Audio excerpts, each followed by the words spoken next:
Sa ibang balita, dating Pangulo at ngayon Pampanga Representative Gloria Arroyo pinayagan ng Sandigan Bayan na sumailalim sa pagsusuri sa St. Luke's Medical Center sa Quezon City ngayong araw. Si Arroyo ay sasailalim sa urodynamic test na wala umano sa Veterans Memorial Medical Center. Si Arroyo ay naka-hospital arrest dahil sa mga kasong plunder at election-related issues. Ang buong ulat ihatid sa atin ang aming kasamang si Sam Ramirez live via phone patch. Sam, magandang hapon sa iyo.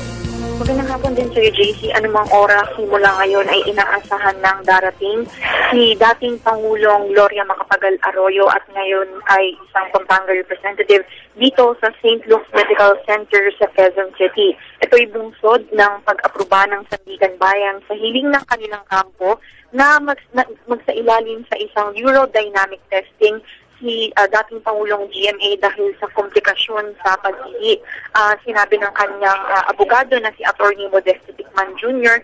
na hindi daw kasi available itong test or medical procedure na ito sa Memorial Medical Center, kaya hiniling nila sa Sandigan Bayan na gawin ang test sa St. Luke's Medical Center. At ang siniguro naman ng kanyang abogado na si Attorney Ticman na hindi naman daw pinakailangang i-confine pa ito si dating Pangulong Arroyo at hindi na sila mag-stay overnight at inaasahang matatapos ang nasabing medical procedure o test ngayong alas 3 din ng hapon. At yan ang latest mula dito sa St. Luke's. Balik muna sa inyo, JC.